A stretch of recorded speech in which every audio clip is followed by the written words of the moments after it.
só para brevemente dar continuidade aqui sobre o profeta. Nós vimos que o profeta Jeremias, ele vinha de uma linhagem sacerdotal, o seu próprio pai era um sacerdote, né? Então, o sacerdote Ilquias também nasceu ali por volta de 650, 645, e aí era uma cidade circunvizinha de Jerusalém chamada Anatote, que era uma cidade onde os sacerdotes viviam. E a partir daí foi onde surgiu o ministério profético de Jeremias, né? Então nós vemos, a própria Bíblia descreveu o chamado de Jeremias. Quando Deus chama Jeremias, Deus dá uma palavra para ele e fala: antes mesmo de você nascer, eu já havia designado você profeta às nações, né? E aí Jeremias começa o seu ministério.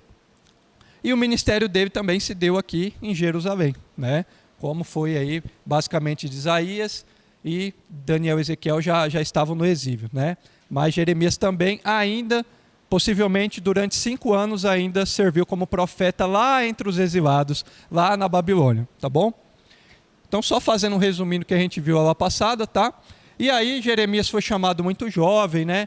Ele teve aí uma sucessão do seu ministério profético durante o reinado de 5 reis, né? E nós vemos que, apesar de Jeremias, no início do seu ministério, ter ali alcançado o povo por meio do rei Josias, porque Josias era um rei segundo o coração de Deus, após a morte de Josias, tudo entrou em decadência novamente, né? Por quê, pessoal? Nós vemos que é uma continuidade da iniquidade de geração em geração. Era algo tão forte, tão enraizado, como a gente vê que o pecado é mesmo, na natureza do homem. Por quê? Porque quando Manassés reinava, esse rei aqui ele reinou 55 anos. E a Bíblia diz que foi um dos piores reis que já existiu. Por quê? Sacrifício de crianças, morte de inocentes, né? E a Bíblia traz o nome de Manassés como um rei sanguinário, porque houve uma tamanha destruição do seu próprio povo.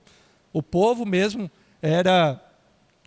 morria de fome, morria de sede, e havia esses sacrifícios desgovernados de idolatria, né? Aquela rainha Sol, que as mulheres idolatravam, que era a deusa da fertilidade, e sacrificavam até seus próprios filhos em detrimento disso. Depois de Manassés veio ainda Amon, tá? E aí depois veio Josias, que de fato onde o ministério de Jeremias começou. Aqui foi onde realmente houve aí uma reviravolta, que realmente de fato Josias encontrou a Torá. Lembra que eu falei para vocês na aula passada? A Torá estava perdida no templo, ele encontrou, e assim como Jeremias e o pai, né, o sacerdote Ilquias, começaram a destruir os altares idólatras e resgatar novamente aquilo que o Senhor havia ordenado, né? O sacerdócio real, né? Tudo aquilo que era feito dentro do templo, em relação à adoração ao Senhor, em relação à cidade de Jerusalém, uma cidade onde o Senhor havia instituído para que o povo pudesse adorar a Deus, e tudo isso havia se perdido. Porém, novamente, após Josias morrer, veio 4 reis, e esses 4 reis foram totalmente contrários à palavra do Senhor, até chegar ao último, que foi Zedequias, que é onde acontece isso aqui, ó. 586, o último rei Zedequias também foi deposto, morto, seus filhos morreram por Nabucodonosor na sua frente, e aí realmente Jerusalém foi destruída também, tá? Então, continuando aqui, aqui revoltando aqui o que a gente falou um pouco na aula passada, Jeremias não adaptava a mensagem, ele falava na literalidade aquilo que Deus realmente colocava no seu coração, ele falava. Por isso que ele apanhou, foi açoitado, jogado numa cisterna de barro, sofreu bastante, até pelo fato das restrições que ele tinha diante de Deus. Não podia casar, não podia ter filhos, não podia ir em funeral, e também não podia ir em festa. Ou seja, ele era uma pessoa totalmente isolada, socialmente falando, né? Então Jeremias sofreu muito por conta desse ministério e a forma como Deus instituiu esse ministério para ele. Vocês percebam que cada profeta tem uma particularidade com Deus. Isaías tinha filhos que foram colocados até nome de juízo de Deus. Jeremias não podia ter filhos. A gente vai ver que Ezequiel, o próprio juízo de Deus veio sobre a sua esposa. Deus já havia falado: a sua esposa vai morrer. aqui entre o povo exilado, né? E você não vai poder nem chorar a morte dela. Então percebam, cada profeta tinha uma particularidade com Deus, e a de Jeremias era justamente se compadecer do povo, falar na literalidade daquilo que Deus instituía, e sofreu muito perseguição também por conta disso, tá? Então, isso aqui também a gente viu, o propósito era exortar o reino de Judá a abandonar os pecados, o que de fato não aconteceu, porque em 586 foi o fim da dinastia de Davi, onde realmente foi totalmente destruída com a queda de Jerusalém. E aqui nós vemos aqui uma cronologia aqui do ministério profético de Jeremias, onde ele começou aqui no rei Josias, tá? O último rei temente de fato a Deus, que resgatou, né, ali os altares conforme Deus havia instituído, só que depois novamente esses 4 últimos reis, Jeoacás, Joaquim e Zedequias, eles não foram conforme o coração de Deus, tá bom? Aqui, ó, Jeoacás reinou só 3 meses, por quê? Porque aqui foi a primeira deportação de Nabucodonosor, onde ele invade ali algumas cidades, né, circunvizinhas de Jerusalém, e aí destitui Jeoacás, tá? E ele morreu no Egito. Joaquim também, ele reinou ali um tempo, tá bom? E foi um rei muito contrário à palavra de Deus, até queimou as profecias que Jeremias escrevia, né? Como eu falei para vocês, Jeremias falava, Baruque escrevia e levava ao rei aquilo que Deus falava. E esse rei não estava nem aí, chegando até queimar aquilo que Jeremias escrevia. Joaquim também reinou só por 3 meses, de fato, porque aqui foi a segunda deportação do povo, 597, até o último, onde de fato houve a destruição total de Jerusalém, foi Zedequias. Tá, ó. Isso aqui, Zedequias teve seus filhos executados na sua frente, teve seus olhos perfurados, tá? E aí de fato ele morreu como prisioneiro lá na Babilônia. Tá? Então aqui, ó, falei para vocês as restrições do profeta, não podia casar. Aqui são os versículos onde vocês encontram isso aqui, tá? Depois, acho que eu não passei os slides dessa aula aqui ainda, depois vou colocar lá quando eu finalizar, tá bom? Então aqui, as restrições de Jeremias, tá? Não podia participar de festa, não podia ter filhos, constituir família, e também não podia ir em funeral. Pelo fato, aí alguém levantou na aula passada, mas por quê? Pelo fato justamente dele não sofrer aquilo que o Senhor haveria de trazer ao povo. Se ele casasse e ter filhos, realmente a dor dele seria muito maior. Ele iria, já era uma pessoa que se compadecia, né? Então Deus restringiu ele exatamente para ele cumprir a função dele de profeta e de uma forma como o Senhor queria, né?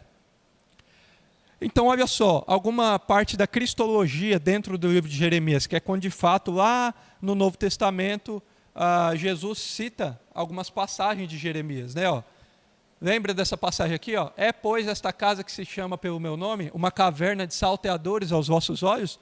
Né? Quando Jesus, em que contexto isso aqui? Quando Jesus está no templo e as pessoas estão fazendo do templo ali uma mera mercadoria de compra e venda, né? E aí Jesus vem, até no próprio livro de Jeremias está escrito isso, porque o povo já praticava isso aqui naquela época, né? De usar ali o templo do Senhor para justamente praticar outro tipo de coisas a não ser o que o Senhor havia instituído. Esse aqui também, ó, Jeremias 5, 21, está lá em Marcos 8, 18, ó, que tem olhos e não vê, e tem ouvidos e não ouve. Aqui Jeremias falando do povo, que ele levava as profecias do Senhor, mas o povo estava cego, não queria saber. Né? Então o povo não dava atenção àquilo que ele falava, por isso que ele falou isso. Vocês têm olhos e não vê, têm ouvidos e não ouvem o que o Senhor está falando para vocês. E assim Jesus também usou essa frase aqui, né, quando lá descrita em Marcos 8, 18. Achareis descanso para a vossa alma, aqui já Jeremias 6, 16, Mateus 11, 29, e ovelhas perdidas formam o meu povo.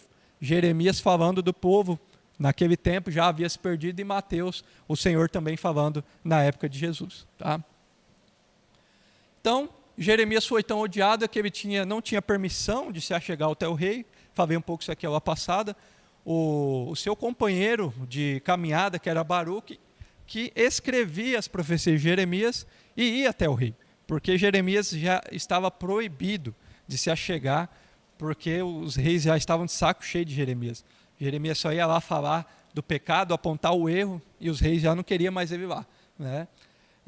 Aqui, ó, o rei Joaquim demonstrou desprezo a Jeremias, de modo que cortou e queimou o rolo com as profecias, Então, diante de Jeremias, o rei foi lá e começou a cortar frase por frase e começou a colocar fogo, né? E aí depois, no capítulo seguinte, o próprio Deus decreta o fim desse rei, por meio de uma profecia também.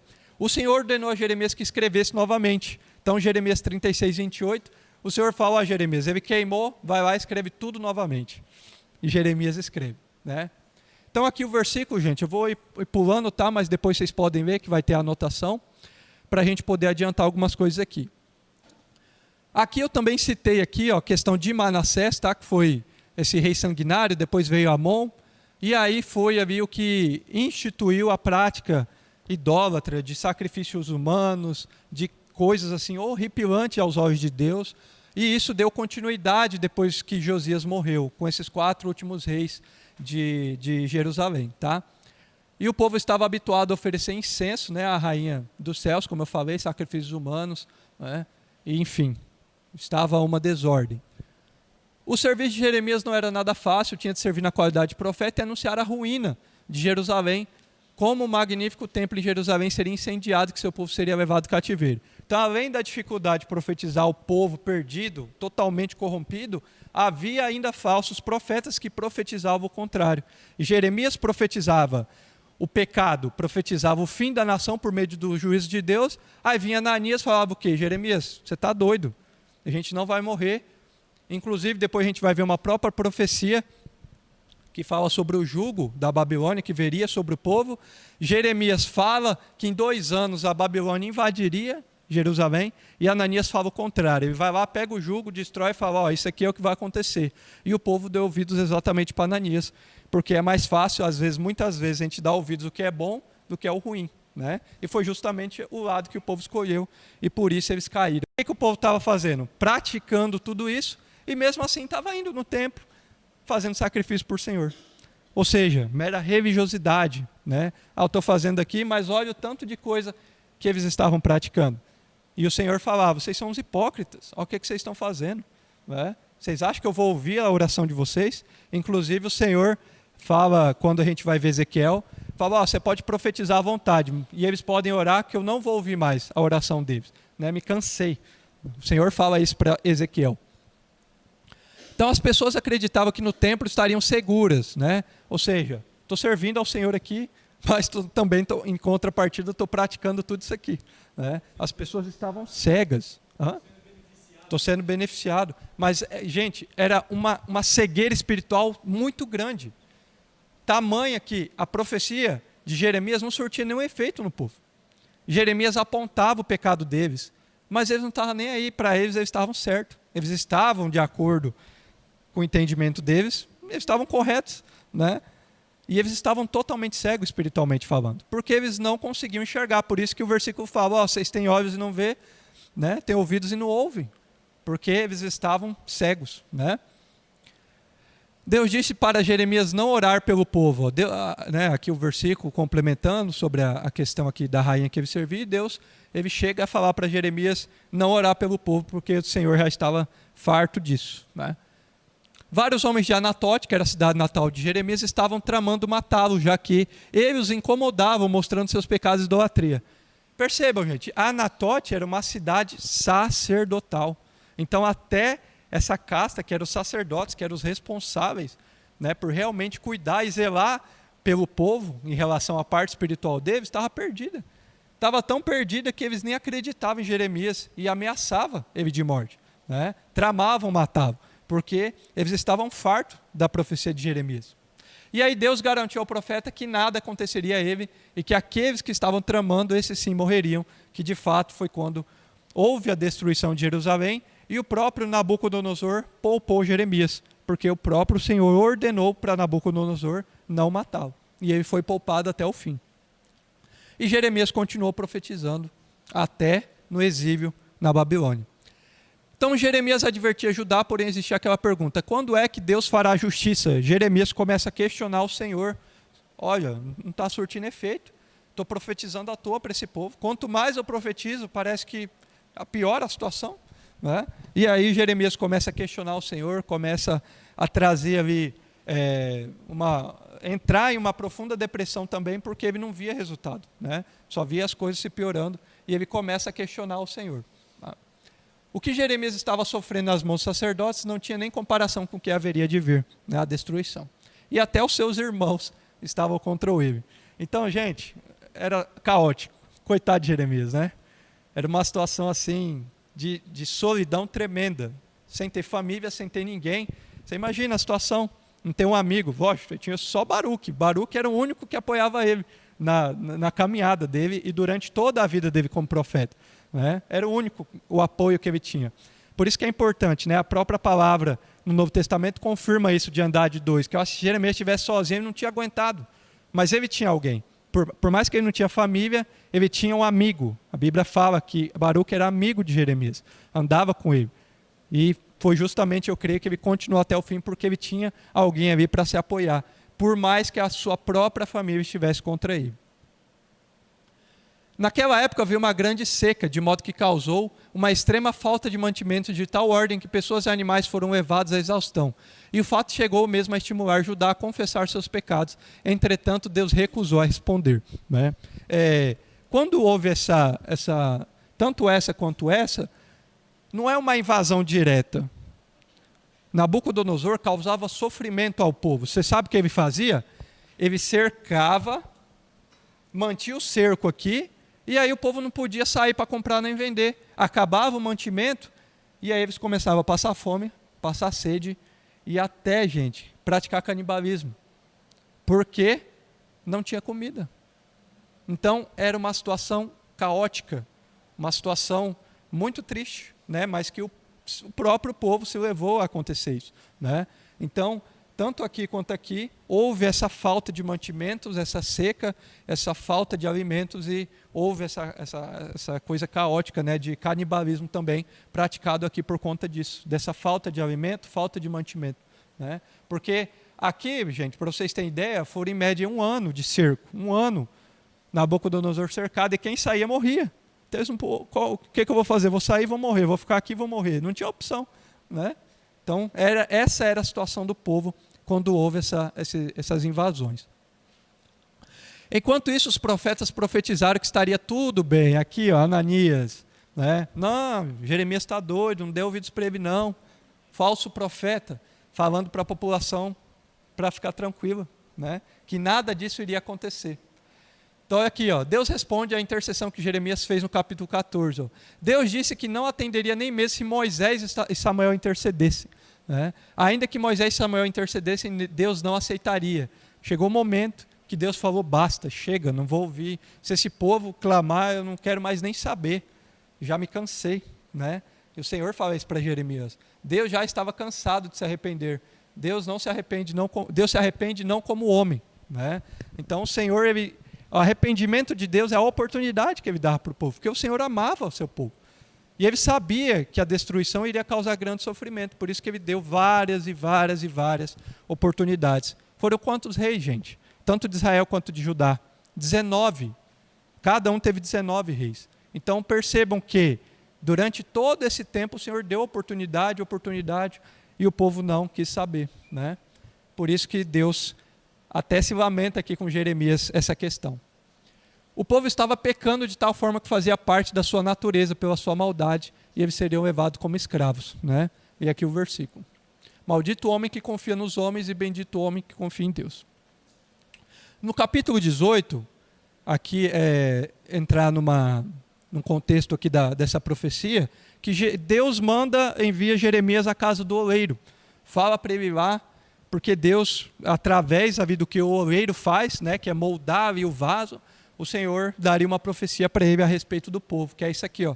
Desça até a casa do oleiro e eu falarei ali. Fui à casa do oleiro e encontrei trabalhando na roda, mas o vaso de barro que ele estava fazendo não saiu como desejava.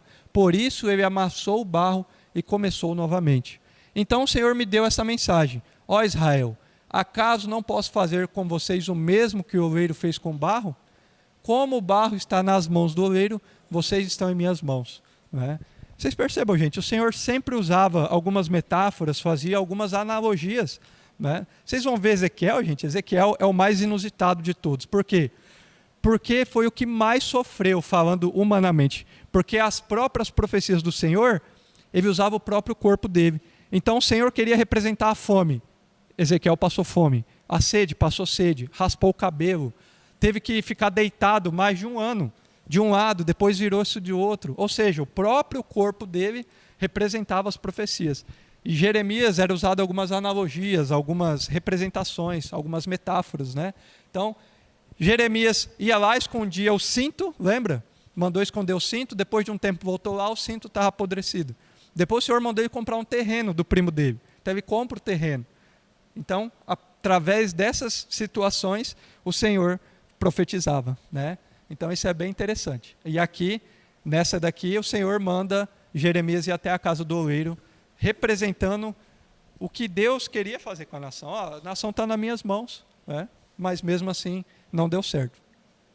Portanto, Jeremias vai e proclame a todo o povo de Judá, os habitantes de Jerusalém. Assim diz o Senhor, planejo calamidade para vocês e não bem. Oh, já mudou o discurso, agora planejo calamidade, não bem. Por isso, cada um abandone seus maus caminhos e faça o que é certo. Não perca seu tempo. O povo respondeu, continuaremos a viver como quisermos e a seguir os desejos teimosos de nosso coração perverso.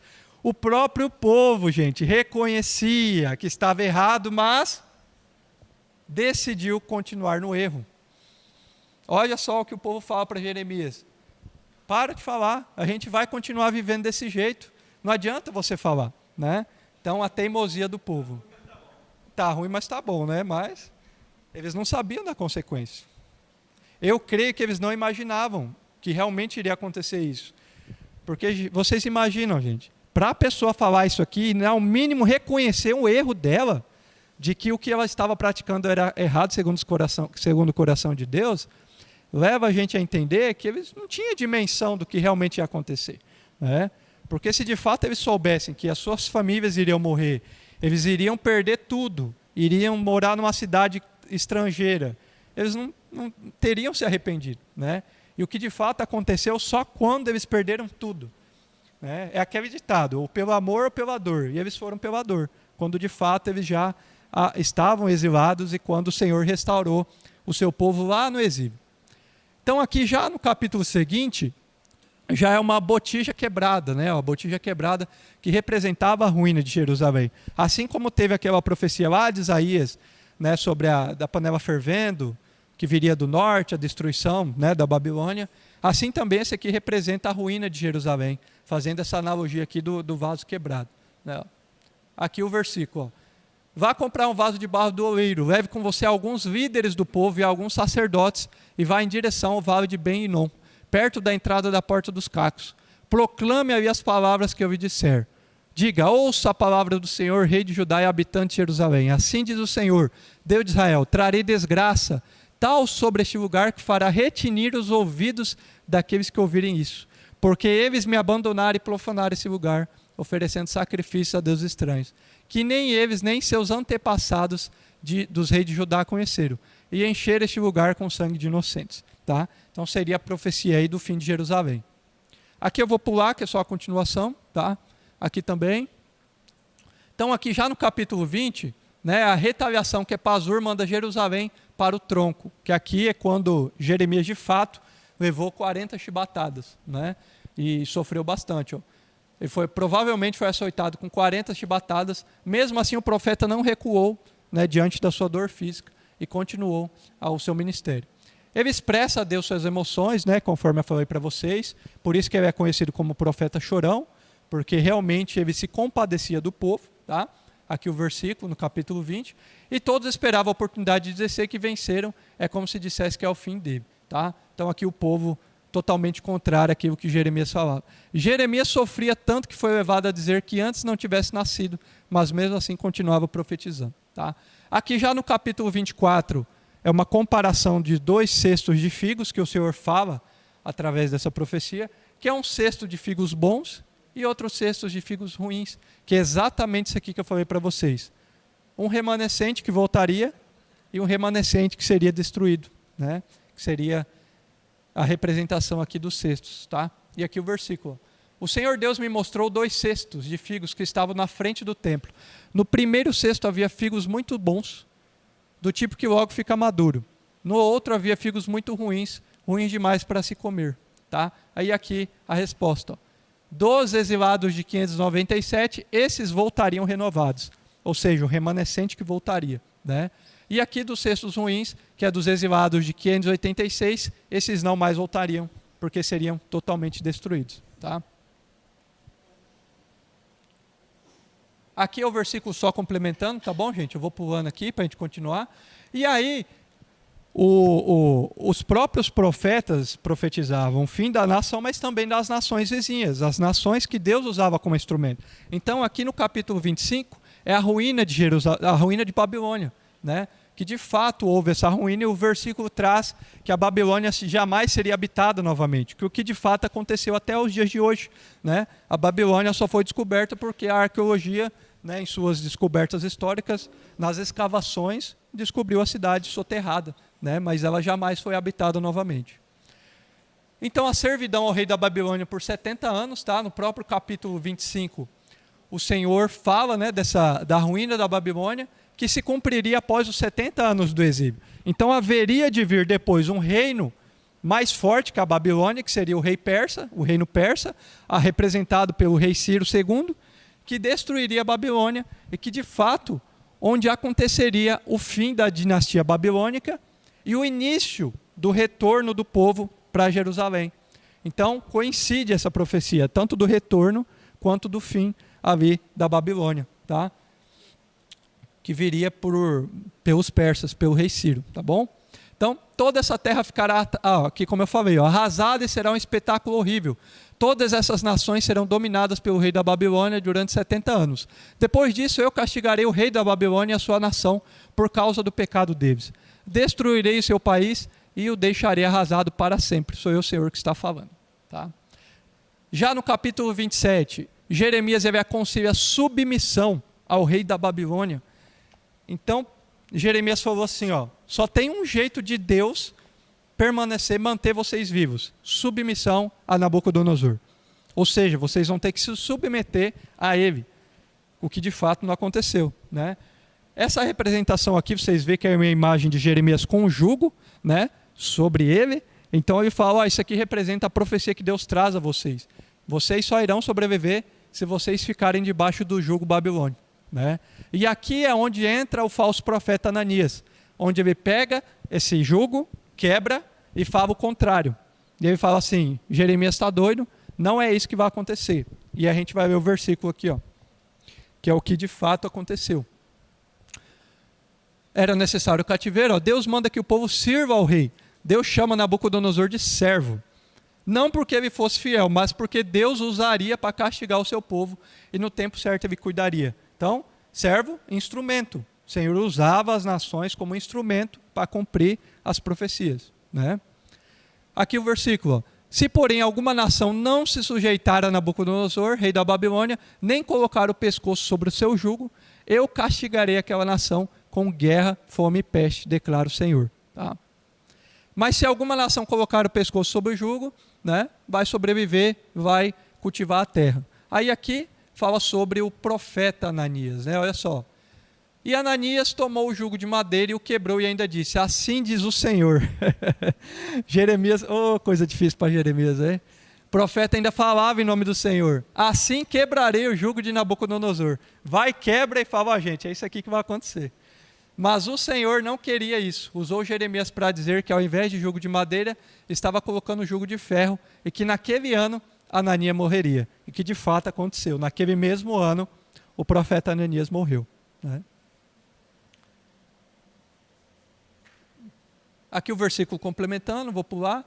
Disse, pois, o profeta Jeremias ao profeta Ananias, escute, Ananias, o Senhor não o enviou, mas assim mesmo você persuadiu esta nação a confiar em mentiras. Por isso, assim diz o Senhor, vou tirá-lo da face da terra e este ano você morrerá. E aí, 7 meses depois, ele veio a morrer. Tá? No capítulo 29, é um dos capítulos mais lindos de Jeremias. Né? Creio que vocês já devem ter lido ali que fala da promessa de restauração do Senhor.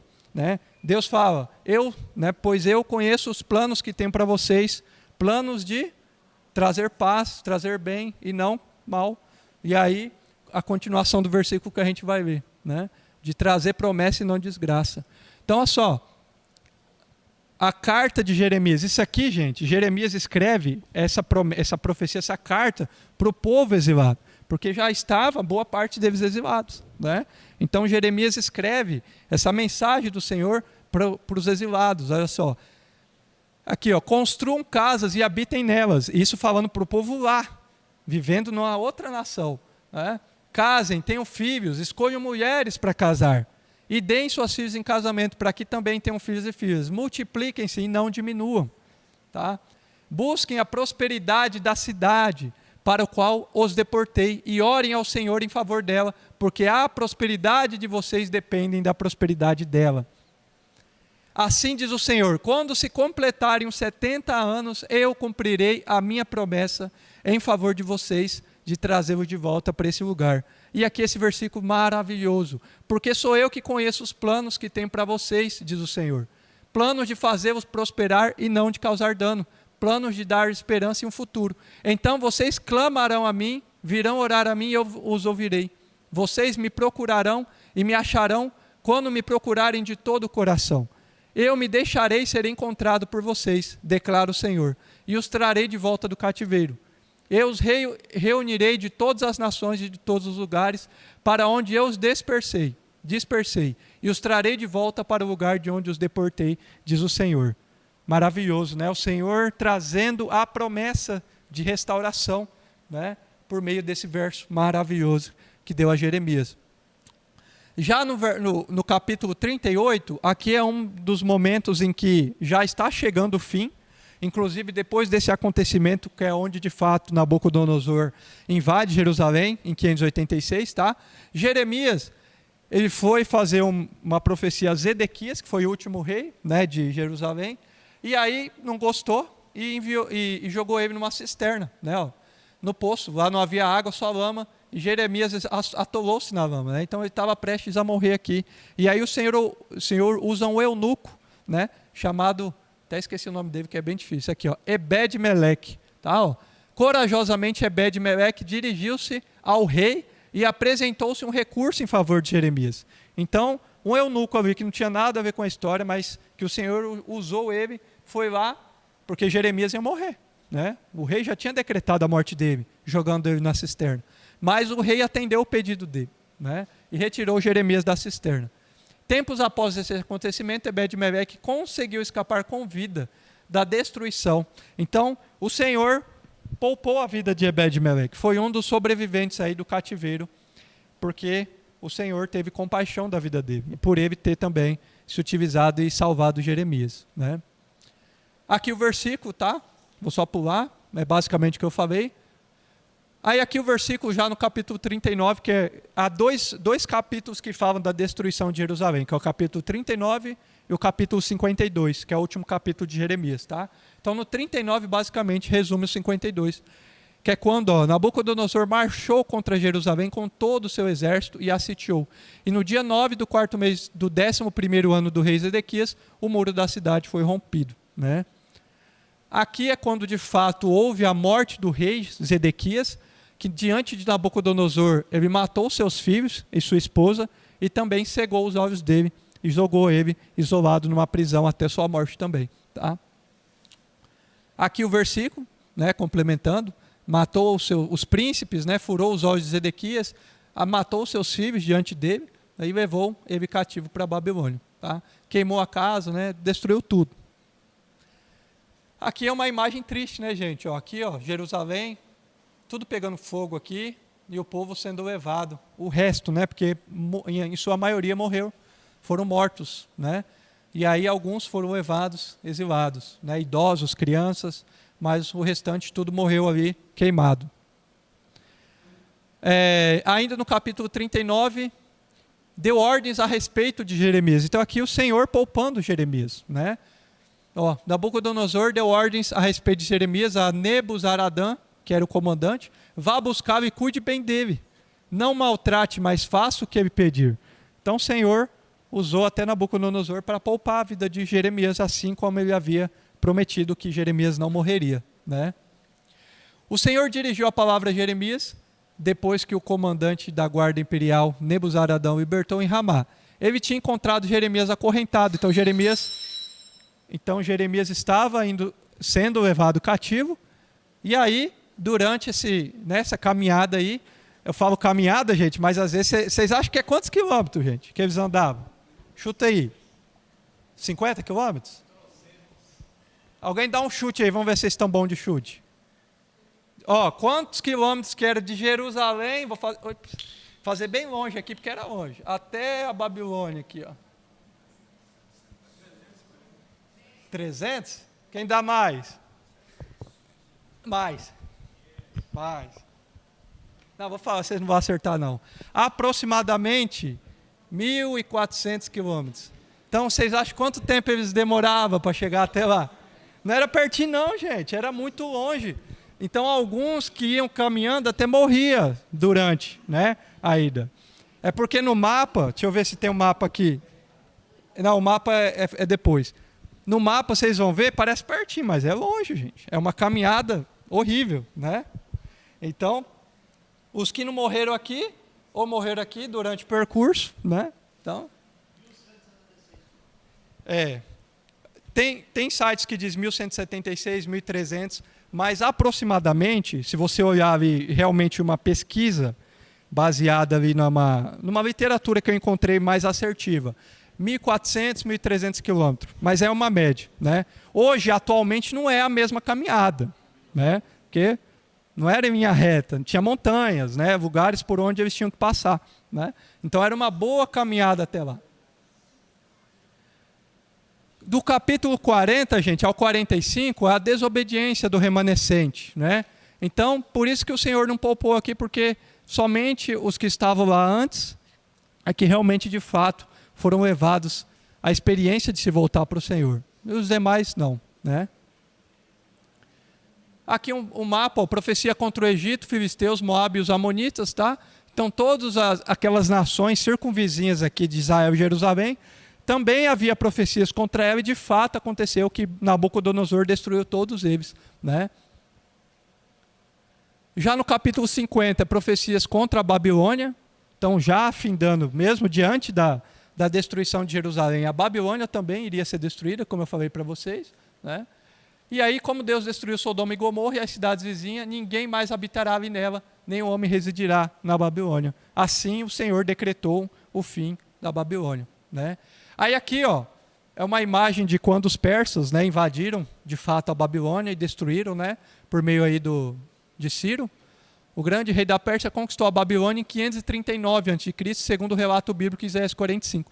Ciro teria recebido uma mensagem de Deus que o ordenava enviar de volta a Jerusalém todos os judeus cativos. Então, ele destrói a Babilônia, mas permite que o povo de Israel retorne, né, para cumprir a promessa aqui de Deus. O autor da famosa declaração que em 537 autorizava os judeus a regressar, pondo fim ao período do cativeiro babilônico, tá? E aí aqui as ruínas, né, da Babilônia, quando de fato aí capítulo 50 e 51 decreta o seu fim. E agora nós iremos entrar em Lamentações, tá, gente? Lamentações, pessoal. Finalizamos Jeremias, tá?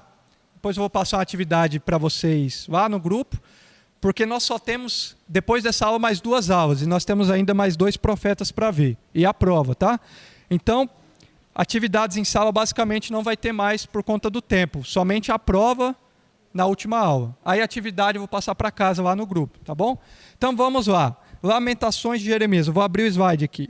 O livro de Lamentações ele foi escrito, logicamente, né, pelo próprio profeta Jeremias, como uma carta de lamento, né, de tristeza daquilo que aconteceu de fato. Inclusive, ele escreveu após o exílio final, após a destruição de Jerusalém em 586. Né? Então, aqui, ó, a data em que foi escrito foi logo após, né, a ruína de Jerusalém, 586, e o panorama, Jerusalém havia sido destruído, e os judeus mortos, torturados e levados para o exílio. Tá? Então, ali são apenas 5 capítulos que nós vamos ver rapidamente, para a gente poder entrar num pouco de Ezequiel também. Tá? Então aqui, ó, os judeus confiavam na segurança da cidade, isso aqui eu falei, tá? Em relação à questão ali do coração deles se voltados, né? A segurança deles, achar que estava tudo bem. E as muralhas de Jerusalém eram largas e havia algumas fendas, ó, com uma curiosidade aqui, ó. Algumas fendas que serviam para os soldados avistarem quem vinha para atacar a cidade e essas cavidades serviam para jogar água ou óleo quente no inimigo, né? Aqui nas muralhas de Jerusalém. Aqui algumas coisas. Lamentações é um apêndice, né, a profecia de Jeremias, que registra a tristeza, aquilo que Jeremias viu seu povo sofrer, né? E aí aqui, quero trazer à memória o que me pode dar esperança, né? Aquilo que o Senhor havia prometido de esperança para o seu povo. E foi escrito logo após a invasão, tá? Então aqui, o objetivo principal do livro: ensinar o povo judeu a reconhecer a mão da justiça de Deus, que pela calamidade conduz o seu povo ao arrependimento. Lamentações foi adotado pelos judeus como um triste canto de arrependimento sincero, né? Alguém aqui já visitou Jerusalém? Acho que já, né? O Muro das Lamentações, não sei se alguém já foi, já teve essa experiência aí, mas até hoje, né, o povo judeu vai lá, se lamenta por tudo aquilo que aconteceu ao seu povo anteriormente, né, fazendo petições ao Senhor, clamando e também suscitando ali aquilo que, trazendo à memória, né, como o versículo fala, trazendo à memória aquilo que havia acontecido com o povo, né? Então até hoje eles têm essa prática. A punição de Deus não é para a destruição. Aqui Jeremias fala que tudo isso aconteceu não foi porque o Senhor queria realmente castigar o povo, mas para levar o povo ao arrependimento, né? Muro das Lamentações. Os judeus cantam esse poema melancólico no Muro das Lamentações toda sexta-feira em Jerusalém, que é 9 de agosto, que é o dia destinado às lamentações das 5 calamidades que sobreveio à nação, tá? Então, até hoje, né, é trazido à memória de fato aquilo que o seu próprio povo passou para que chegasse ao arrependimento diante de Deus. Aí aqui existe essa tradição, né, de colocar aqui essas petições nas brechas, né, que tem lá no Muro das Lamentações, tá bom? É uma prática, e vem pessoas do mundo todo lá, né, fazer isso, escrever alguma petição e colocar ali nas fendas, né, dos muros de Jerusalém. Aqui, gente, entrando já nos 5 capítulos, tá, basicamente são 5 poemas. O capítulo 1 fala da destruição de Jerusalém, tá? A cidade representa-se, como uma viúva que chora. Então, cada capítulo, o Jeremias escreve ali uma comparação, né, do que aconteceu em relação à destruição de Jerusalém. Então, a cidade ela representa uma viúva que chora, né, representando ali a dor da perda do cônjuge, por exemplo, a viúva se compadecendo em relação ao que aconteceu de fato, essa dor da nação. Um fardo esmagador sobre o profeta. Nunca foi imposto sobre um homem, aqui é uma pessoa que dita sobre Jeremias, né?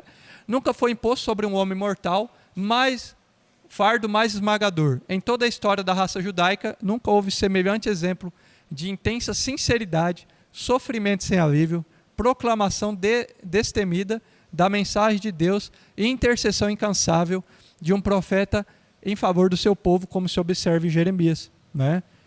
Porque mesmo diante de toda a destruição, ele ainda continuou profetizando mensagem de esperança e ele se compadecia muito do povo, porque ele era do próprio povo, né? Então, esse fardo aqui cita que Jeremias aí carregou um fardo muito esmagador, com certeza, né? Por tudo que ele sofreu. Aqui ainda em Lamentações 1, esse poema retrata Jerusalém como uma viúva enlutada em lamento, lamentando sua destruição. Jerusalém fez aliança com outras nações e deixou de confiar no Senhor. Porém, essas nações traíram a confiança de Jerusalém e abandonaram. Em seus dias de prosperidade, Jerusalém era uma admirável princesa. O Senhor falando, né? Mas os inimigos reduziram-na à escravidão. O segundo poema, a cidade representada como uma mulher com véu, chorando em meio às ruínas. Então o Senhor usa ali o Jeremias, né, em Lamentações para escrever essas metáforas, né? Uma viúva, né? Agora que uma mulher chorando, uma mulher com véu chorando em meio às ruínas, né? Proclamando a dor da perda. E aqui o versículo: como o Senhor cobriu de nuvens na sua ira a filha de Sião, demoliu com violência o seu tabernáculo, as suas portas caíram por terra. Aqui ainda no capítulo 2, os hebreus celebraram a forma como o Senhor protegeu Jerusalém e derrotou os inimigos que a atacavam. Contudo, este lamento diz respeito à dura realidade de que o próprio Senhor é quem havia trazido destruição à filha de Jerusalém. E como guerreiro divino, o Senhor derramou sua ira e indignação sobre a cidade, abandonando até mesmo seu santuário, né? Ou seja, de fato, o Senhor abandonou tudo. Por isso a cidade foi destruída. Já o terceiro poema, a cidade representada pelo profeta que chora e lamenta ante Jeová, representando o próprio Jeremias enlutecido, lamentando aí a perda do seu povo. Eu sou o homem que viu a aflição pela vara do furor de Deus. Ele me levou e me fez andar em trevas e não na luz. Tu lhes dará a paga, Senhor, segundo a obra das suas mãos. Então, o capítulo 3 ali fala realmente do profeta escrevendo em primeira pessoa o seu lamento diante de Deus do que havia acontecido, né? Então aqui, primeira pessoa, ele descreve seu sofrimento. Suas experiências representavam a comunidade, e o Senhor atacou-a, confinando em um calabouço escuro. Sem compadecimento, ele deu comida e bebidas amargas, quebrou seus dentes, pisoteou. Essas metáforas refletem a intensidade das aflições, né, os detalhes de tudo que realmente aconteceu de sofrimento ao povo.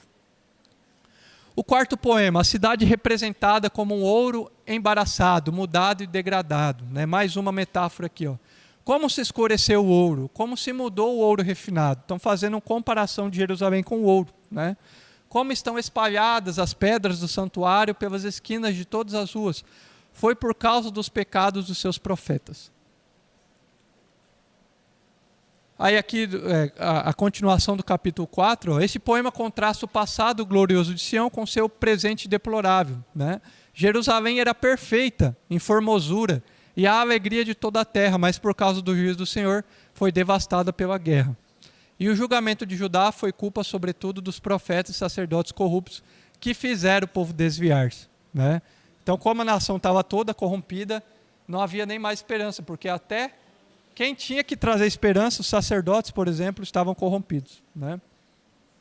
E aí, já no quinto poema, a cidade representada como um suplicante que roga ao Senhor o pedido de restauração, né? Então, Jeremias ali finaliza Lamentações, suplicando o Senhor para que realmente aconteça, né, essa restauração. Lembra-te, Senhor, do que nos tem sucedido. Considere e olha para o nosso opróbrio. Tu, Senhor, reinas eternamente, o teu reino subsiste de geração em geração. Por que te esqueceria de nós para sempre? Né? Então, Jeremias finaliza ali Lamentações, conclamando ao Senhor para que de fato o Senhor não se esquecesse da promessa dele. Tá? Aqui o versículo também, tá bom? E aí, um pouco da cristologia no livro de Lamentações, tá? Cristologia comparando aqui falando da mensagem de Jesus. Neste livro, o profeta Jeremias, ao chorar a miséria de Jerusalém, identifica-se com o Senhor, que 600 anos mais tarde iria chorar sobre a cidade, considerando sua dureza de coração e todo o juízo que sofreria em função do seu pecado, né? Então, assim como Jeremias se compadeceu de Jerusalém, o Senhor também, quando Jesus veio, se compadeceu do seu povo que estava desviado, né? Jerusalém, Jerusalém, que mata os teus profetas e apedrejas que te foram enviados, Jesus falando, quantas vezes quis eu reunir todos os teus filhos e vós não quisestes, né? Também os versos 14 e 30 do capítulo 3 apontam para o sofrimento do Messias, né? Percebam que até o próprio Jeremias traz um pouco aí a respeito de Jesus. Foi feito objeto de escárnio, dê a face ao que fere, farte-se de afronta, o Senhor não rejeitará para sempre. Então Jeremias também fala um pouco, né? Por isso que traz a cristologia do Messias a respeito do que ele haveria de sofrer, né? Objeto de escárnio, deu a face para ser ferido. E aqui Mateus 27, concretizando o que ele escreve em Lamentações, né? E tecendo uma coroa de espinhos, puseram lá na cabeça, e cuspindo neles, tomaram um caniço e davam com ele na cabeça.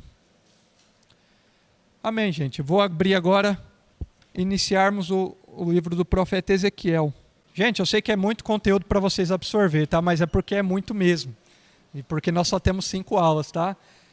Não, mas depois, o que eu vou fazer? Eu vou mandar os slides, vocês estudem em casa, vou mandar umas questões para vocês fazerem também, tá? Para poder complementar o estudo. Mas vamos lá, pessoal. Então, para a gente poder entrar aqui no contexto, vocês não se esqueçam disso aqui, ó.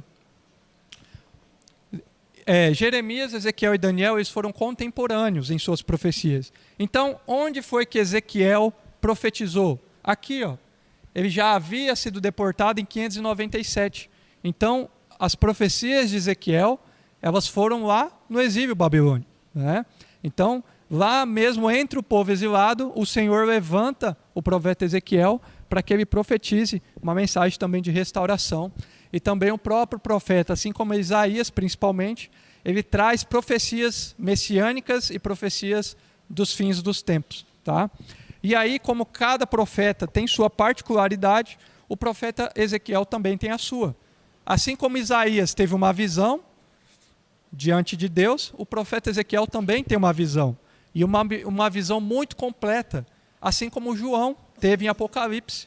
Nós vamos ver que há uma comparação muito idêntica do que o profeta Ezequiel escreveu nos 3 primeiros capítulos, como descreve ali o trono de Deus lá no livro de Apocalipse. Porque ele viu o próprio trono de Deus. Lógico, ele não viu diretamente, porque ele morreria, mas na visão que ele teve. Né? Por isso que ele usa os termos, a gente vê, ele usa sempre os termos semelhante, parecido, porque realmente, de fato, ele teve essa visão que representava ali o trono de Deus.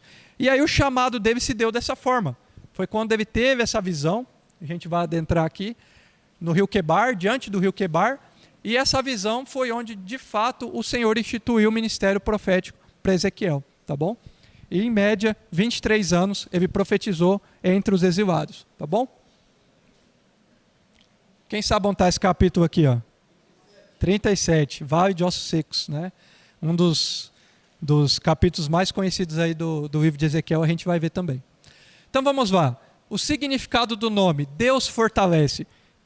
Gente, eu sempre falei para vocês, cada nome do profeta, até o nome dele representava o que Deus queria passar de mensagem. Então, depois nós vamos ver por que o nome dele significava isso aqui, que é Deus fortalece. Porque o próprio Senhor falou para ele que fortaleceria ele, né? E aí compara como a pedra, como o ferro, porque realmente o que ele passaria, como eu expliquei para vocês, de o Senhor utilizar o seu próprio corpo, o próprio corpo de Ezequiel, para cumprir as profecias, né? Então ele sofreu muito humanamente falando, né? De fome, sede, de cortar cabelo, de ficar nu, enfim, várias situações que nós vamos ver, tá bom?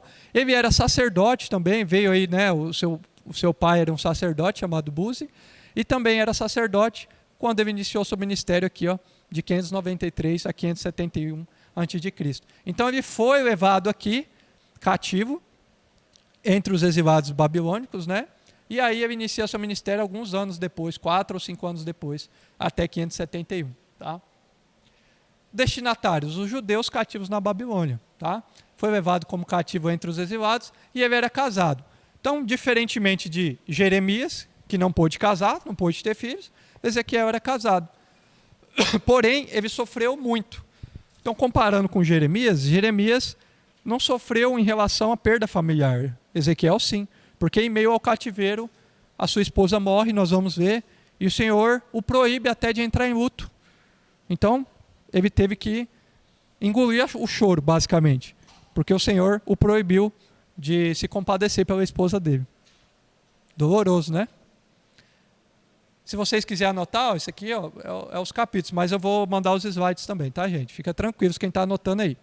Então, ele tinha 25 anos que ele iniciou seu ministério, quando ele foi levado cativo, e basicamente com 30 ele iniciou. Tá? E seu ministério durou aí aproximadamente 23 anos. E aí, como eu falei, foi contemporâneo de mais 2 profetas. Daniel, ele era profeta onde? Dentro do palácio. Servia lá dentro do palácio. Né? Já Ezequiel, entre os exilados. Ele estava vivendo com parte do povo ali. Tá? E Jeremias também chegou a ir exilado, né? Ele foi um tempo, durante cerca de 5 anos ele também profetizou lá, até depois ir para o Egito, onde ele morreu. E Ezequiel não, Ezequiel permaneceu até o fim lá. Ezequiel profetizou e proferiu as palavras do Senhor aos judeus na Babilônia, na mesma época em que Jeremias, né, estava profetizando, como eu falei. Então aqui é o que eu falei para vocês, a longa caminhada aí que ele esteve, né? Até aproximadamente aqui alguns quilômetros, né, que eles tiveram que andar até chegar aqui, né? Então aqui essa volta aqui que eles fizeram, não é em linha reta, eles tiveram que fazer isso aqui, ó, né? para chegar até lá. O ministério de Ezequiel, após ter sido levado cativo, né, ele se estabeleceu junto ao rio Quebar, que foi onde de fato ele teve a visão do Senhor, do trono de Deus, foi junto a esse rio aqui, numa vila chamada Tel Abib, perto de Nippur, na Babilônia. Tá? Então essa aqui é onde a cidade onde ele morava, e aqui é onde de fato o Senhor mostrou a visão que ele teve do próprio Deus. Tá? Após 5 anos vivendo como exilado, ele recebeu seu chamado, Ezequiel 1:2, e seu chamado se inicia com uma visão bem parecida com aquele que João teve ao detalhar o trono de Deus em Apocalipse, tá bom? É basicamente essa imagem aqui, tá, gente? Durante a aula, a gente vai ver a representação de cada parte desse aqui, tá? A gente vê, por exemplo, aqui, ó, isso aqui são querubins. E os querubins, eles têm um papel na Bíblia, que é basicamente o guardião do trono de Deus. E basicamente isso aqui é o trono de Deus, né? Se vocês observar a Arca da Aliança, não tinha 2 querubins? Exatamente por isso, porque os querubins exerciam a função de guarda do trono, de guarda da presença gloriosa do Senhor, né? E aí existe uma comparação, por quê? Porque o querubim, ele possui quantas asas? 4, né? Que aqui nós vamos ver que 2 ficam abertas e 2 fechadas. E aí Isaías vê o que na visão dele? Um serafim. Serafim é uma hierarquia de anjos mais alta, né, dentro dos céus. Possuem 6 asas. Então, só para vocês sempre diferenciar. Se falar na Bíblia serafim é o que tem 6 asas, e esse aqui é o que tem 4. E os querubins é basicamente aqueles que são guardiões do trono de Deus, que é o que Ezequiel viu na visão dele. Tá? Os 4 seres viventes vistos pelo profeta também lembram o chamado de Isaías, né? Então ele viu aqui esses 4 seres viventes, né? Que tinham 4 rostos, inclusive, tá bom? Rosto de homem, rosto de águia, rosto de boi e rosto de leão, tá? E a gente vai ver também a representação de cada um. O profeta Ezequiel frequentemente é chamado por Deus pela expressão filho do homem. Então vocês vão ver, lendo Ezequiel, o Senhor chamava Ezequiel de filho do homem, ou homem mortal, né? Por quê? Representava aí a insignificância humana diante do poder e majestade de Deus.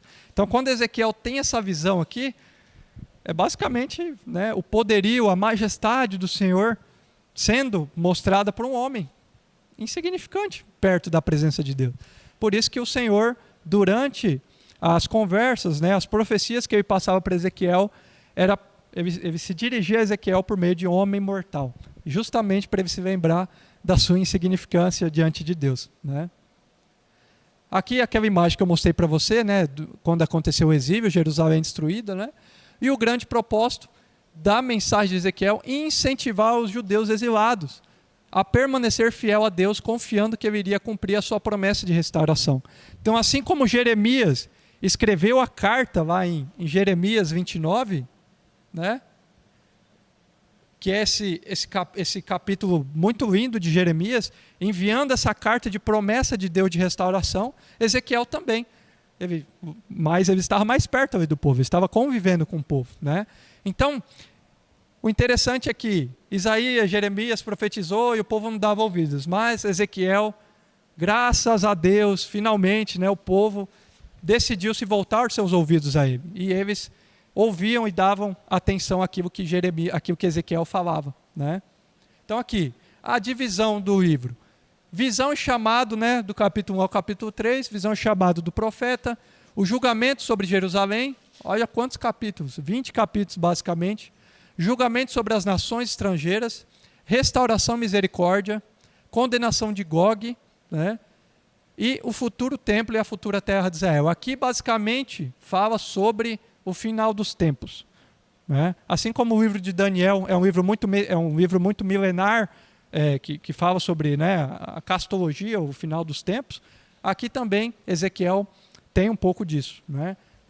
Sobre o reino milenar de Jesus, sobre a questão dos finais dos tempos, tá bom? E a gente vai ver isso também com calma. A mensagem de Ezequiel é a que contém mais elementos simbólicos entre todas as mensagens dos profetas escritores, né? Porque, como eu expliquei para vocês, aqui o que o Senhor profetizava, ele usava o seu próprio corpo para poder transmitir a mensagem ao povo, tá bom? No início do ministério, a sua mensagem não foi muito bem recebida. Porém, com o passar do tempo, o profeta foi sendo identificado numa posição mais honrosa, né? Então, o povo começou a dar ouvidos para Ezequiel, diferente do que aconteceu com Isaías e Jeremias. E aqui os versículos que falam isso, né? Tanto os sacerdotes quanto o povo como um todo começaram a dar atenção às profecias. O Senhor avisou de que o povo não lhe daria ouvidos, por isso Deus disse que fortaleceria o profeta contra o povo, numa frase que talvez contenha um jogo de palavras que faz referência ao significado de seu nome. Então aqui é o versículo que traz a própria representação do nome de Ezequiel, né? Que é isso aqui, ó. Ezequiel, capítulo 3, verso 7 e verso 8, diz assim, ó: porém, o povo de Israel não vai me dar atenção, pois eles não querem ouvir o que eu digo. Todos eles são teimosos e rebeldes. Mas agora eu vou fazer com que você se torne tão teimoso e duro como eles. Farei com que você fique tão forte como uma rocha e tão duro como um diamante. Por isso não tenha medo, nem se assuste com esses rebeldes, né? Então o nome dele significava o Senhor fortalece.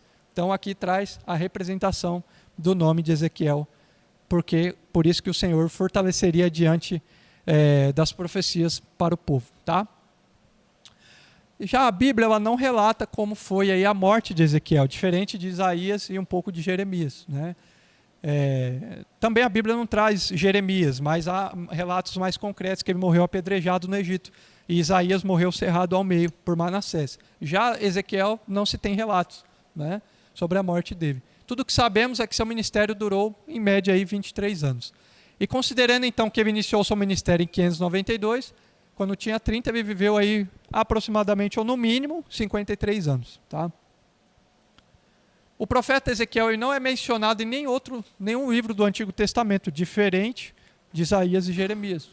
Ele também não é citado diretamente no Novo Testamento. No entanto, muitas de suas visões servem de base para o simbolismo presente no livro de Apocalipse, né? Então, assim como a visão dele descreve muitas coisas a respeito do trono de Deus, lá em Apocalipse, quando João escreve também, traz basicamente o que o profeta viu na sua visão. Aqui, ó, em Ezequiel 11:16, agora vá falar com seus patrícios que foram levados para fora do seu país e conte a eles o que eu estou dizendo. Fui eu que os mandei para longe, para o meio das outras nações, e os espalhei por outros países, mas por um pouco tempo, nas terras para onde foram. Eu mesmo fui para eles um santuário onde podiam me adorar, né? Então aqui o Senhor falando que ele mesmo havia deixado que isso acontecesse e que ele traria a restauração em 70 anos, desde o período onde houve a deportação, né? Para que eles pudessem permanecer firmes, que eles voltariam para Jerusalém. Então, entrando aqui, de fato, nos capítulos, tá? O capítulo 1, se vocês verem, é a visão, de fato, que Ezequiel teve do trono de Deus.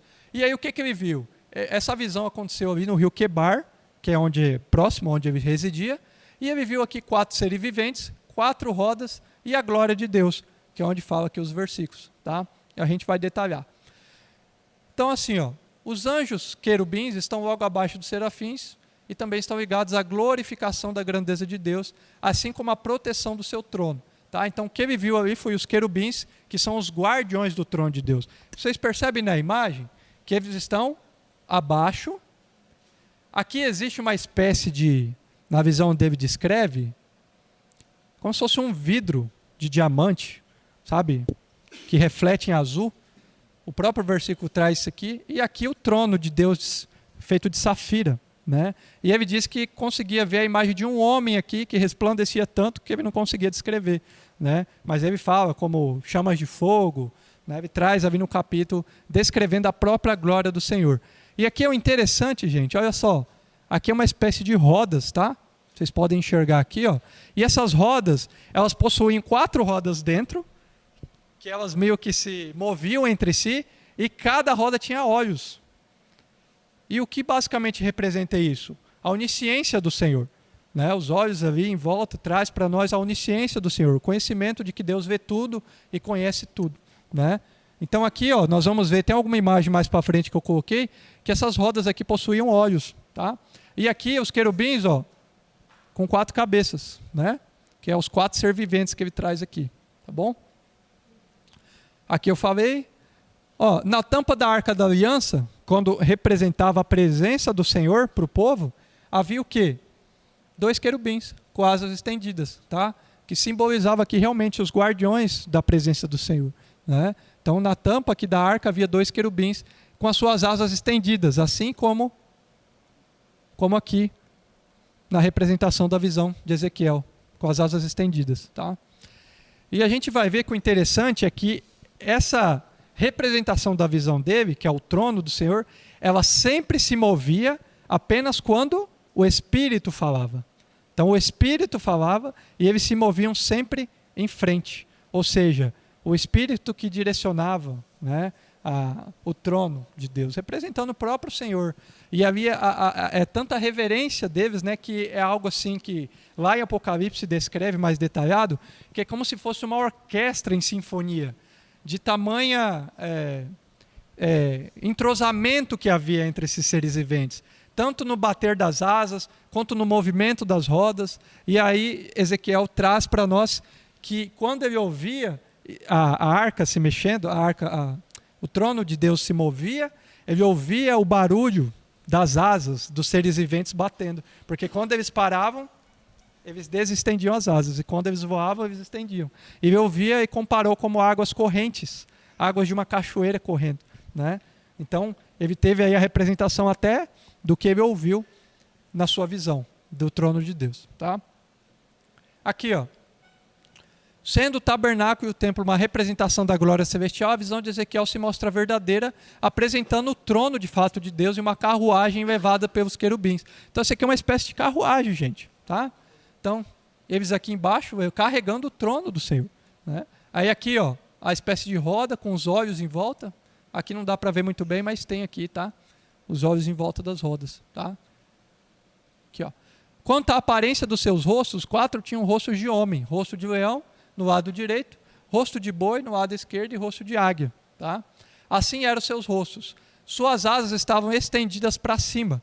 Cada um deles tinha 2 asas que se encostavam uma na outra dos seres viventes, de um lado e do outro, e 2 asas que cobriam seus corpos, tá bom? Cada um deles ia sempre para frente, para onde quer que fosse o espírito, eles iam, e não se viravam quando se moviam. Então, eles sempre iam para frente, né? Andavam para frente. Os seres viventes pareciam carvão aceso, eram como tochas.